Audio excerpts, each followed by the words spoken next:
What's up, guys? So I was wanting to make a video of putting sound deadening material in one of these 9906 trucks. And I'm just going to kind of do a little walkthrough, kind of learn with y'all. So I got this kit on Amazon. I did a little bit of research and I found that this was more of what I was looking for. It's like a level 1 sound deadening material where you can add more to it if it wasn't enough later. But the first step, you got to get the floor mat out, whether it's rubber or carpet, whatever you got. So to do that, you got to take the seats out. So these seats in these trucks are held down by these inverted Torx. These are the fronts and these are the backs. Now, a 15 millimeter 12-point socket will work on the front ones, and then a 12 millimeter 12-point will work on the rear bolts. So once you take the bolts and studs out, you have this clip right here that attaches to the seat. Now, you'll find it, you look at the back of your seat, roll it up, lean it forward or whatever, and it's got this purple safety clip in it. So what you do is you get a pick or a small flathead, and right here, you push down, and it pushes this tab down to where you can pull this out. That way, it's like this. You press this tab, just like any connector, pulls out, and you can pull your seat out.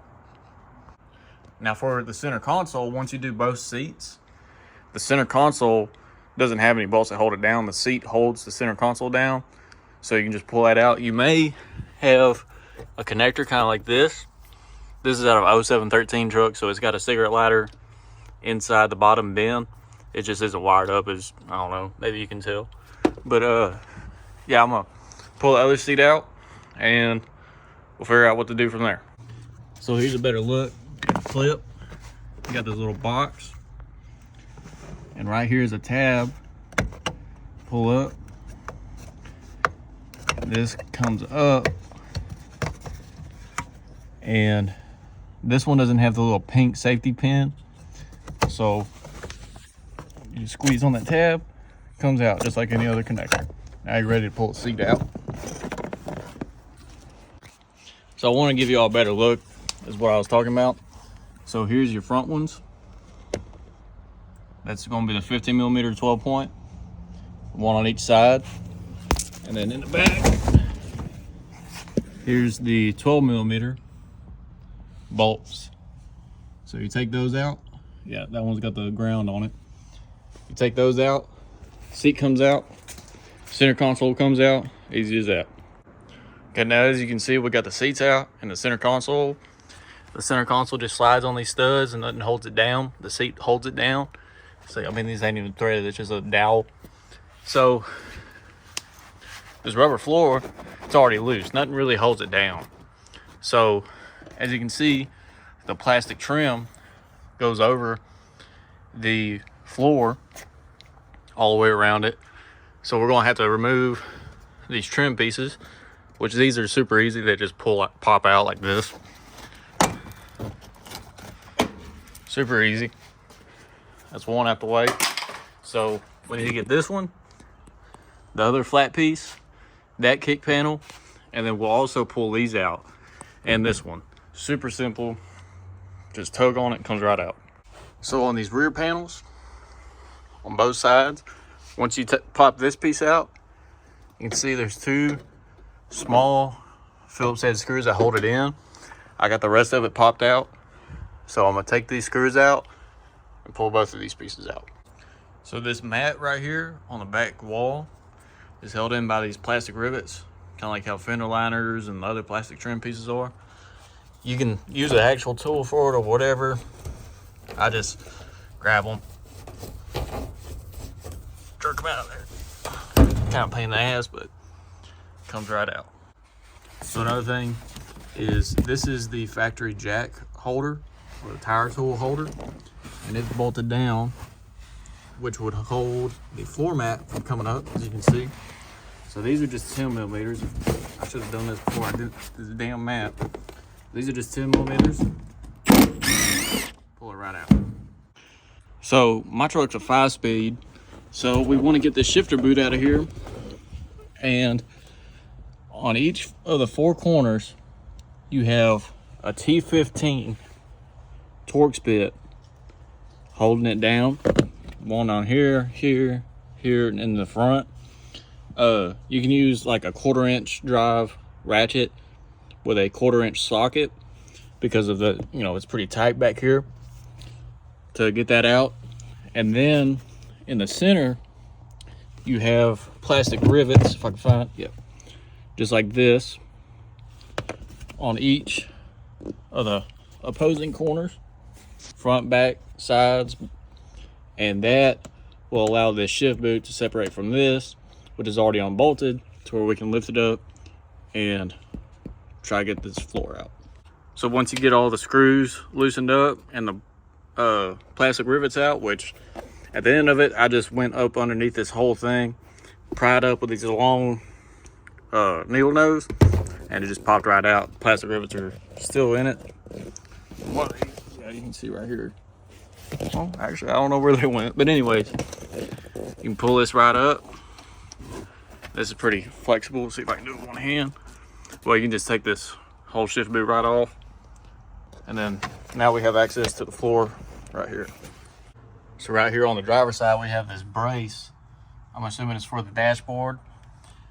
This bolt is a 13mm, so I'm gonna go ahead and zap that off. So I got that bolt out, and that created some space behind it. This isn't really too movable, but I mean, it's just maybe 6 inches of floor mat, so I'm pretty sure we can snake that through. So I guess we're gonna go ahead and start peeling this floor out.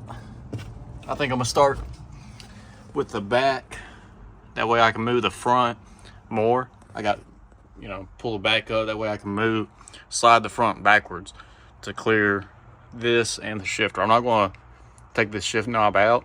It'll probably be easier, but I think I can just pick the whole floor up and over the shifter.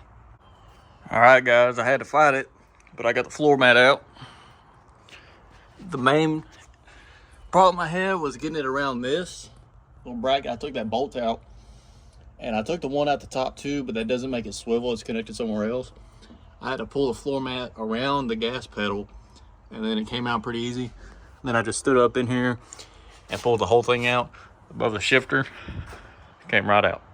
So now we're going to get this factory insulating mat out. As you can see, this harness goes across it, and it's tight on there. Well, it's got these little gray clips that go on these studs, and all you do is you get up underneath it with a flathead, pry up on it. Well, easier said than done. Camera shot. There it is. It comes right off. We're going to do that all the way over. That way we can slide this mat out from underneath it. We'll have the bare floor. All right, guys, we got the mat out. Pretty simple. You just, like I said, you pull them little clips off, and then on these harnesses, like right here and here, the carpet is like, well, the rug is like molded around it. So I just took a knife, made a little slit in it, that way I can get around this without having to unplug or unbolt the ground or anything. It was like that on both sides, here and here. And then I was just able to pull the rug underneath the harness and then pull it out over the shifter and everything. Just came right out. Here it is. We're going to end up reusing this. I'm going to do the sound deadening material, and I'm going to put this on it, then the floor mat. And another thing is this plastic floor mat, or even the carpet, I don't want it losing its shape, so I have it back here in the shade to where it doesn't get too hot and maybe distorted or anything, just so it goes back in easier, looks cleaner and everything. So what we're going to do now is I'm gonna get some simple green, and and a vacuum. I'm gonna clean all this up, make a nice area, like mating area for the sound deadening material. So I'm gonna go ahead and get started on that and let y'all see it after. All right, guys, so I got the floor cleaned up with some simple green and vacuumed everything up. Spots I would check for are down in these corners right here, then all along these rails right here. all the way to the top. They'll fill up with dirt. This side it wasn't too bad, but the driver's side was filthy. So I got a flat head and scraped it up while I had the vacuum on it. Simple greased everything. Came out pretty good. I got some small little surface rust spots showing, so I got some rust barrier spray paint that I'm gonna spray on that, keep that from getting worse, and then we'll start with the sound deadening material. All right, guys, so I've had this sound deadening material sitting in the sun for a while to make it a little bit more pliable. I believe this is 24 sheets. So we're gonna get some with these rollers that I found on Amazon too. I'll link them in the description, just like the sound deadening material. We'll go ahead and get started and putting it in.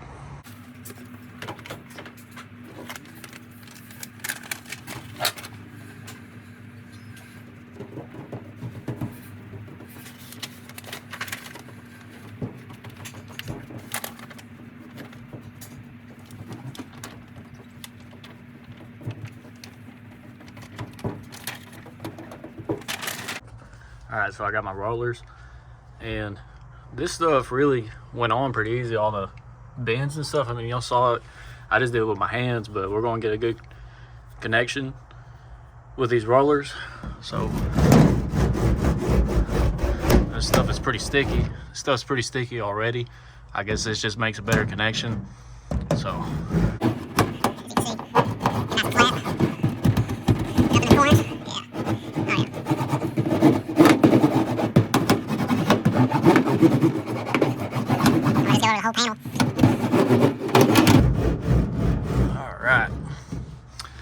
So I guess it's just rinse and repeat until we're either out of this material or we're satisfied with it.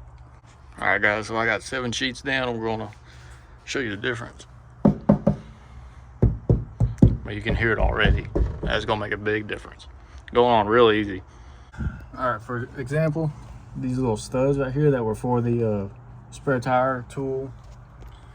I cut this full piece to where it would be close to these. That way I can get more precise with these studs on a smaller piece. So razor blade works super good cutting this. I mean, it just goes straight down it, way easier than I expected it to be.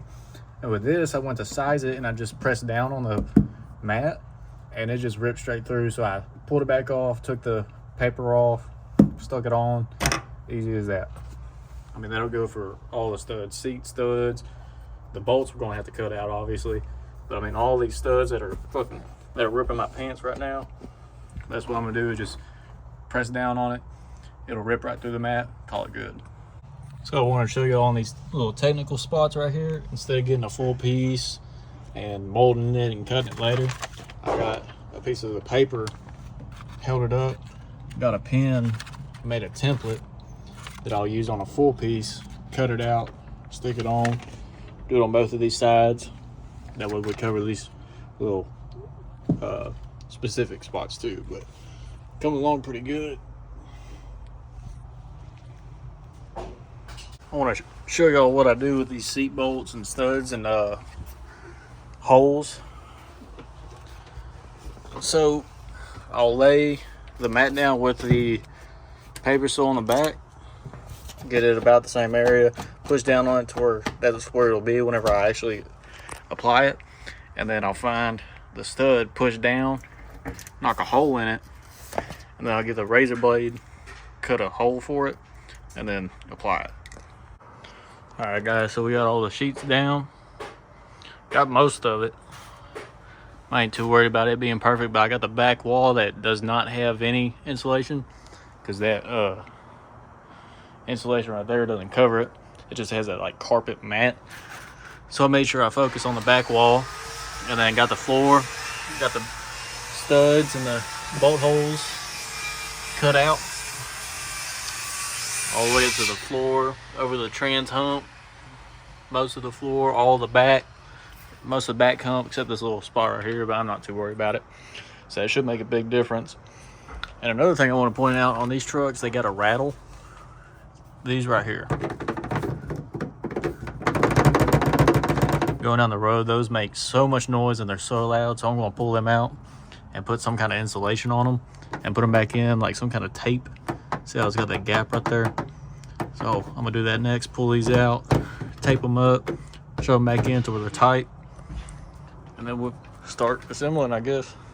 There's a better look at that part I pulled out. You can see it's got a seal on it, but I guess just over time they go bad, as you can see. That's what makes it rattle. So I'm just gonna find something, maybe like some electrical tape or some thick rubber tape to put all the way around it. That way it's got a nice seal on it. Should last a good while, because you don't want to not run these, because water will get in the cab. This will deflect it, as you can see. So, all right, so I figured I'd show y'all what I'm doing with these. What I'm doing is I get some electrical tape and I make one pass around all of it. This is kind of janky, I know, but at least it fixes it, because it worked on the other side. So I get one pass of electrical tape on all of it, and then I'll get a long piece of electrical tape. It's just rolled over on itself over and over until I run out of tape, and that'll make a spacer.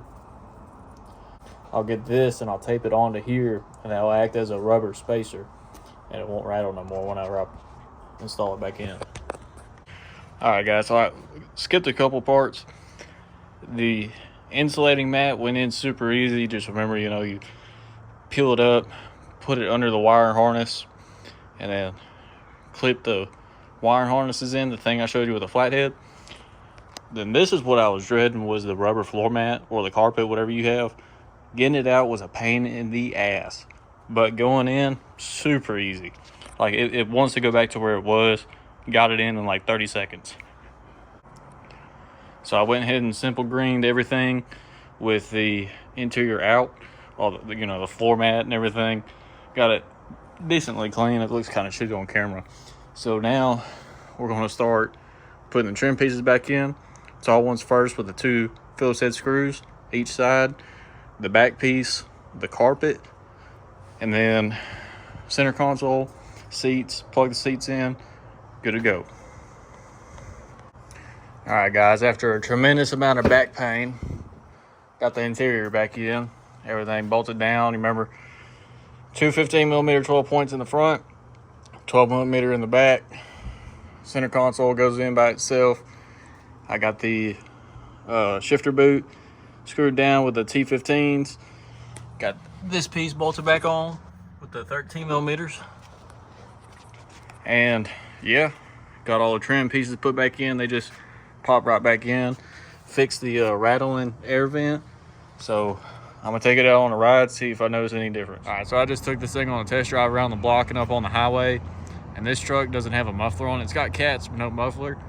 And now it sounds like it has mufflers on it. Like on the highway going about 75, it is, I mean, pitch silent. I can't believe the difference it made. I mean, the kit was like 40, 50 bucks. And it took a few hours, you know, but it is 100% worth it. And you can't even tell that it has it in it, you know. And fixing that rattle back there on them little air vents, world of difference. Now I did break some clips on this back piece right here, so now that I got a new rattle now, but I'll just order a new one of them if I can find one. But yeah, dude, I mean, for as simple as it is, definitely worth it. Now the main piece of advice I would give you, get all the sheets laid out in the sun while you're disassembling the interior, and it's going to go way smoother. All right, y'all have a good one.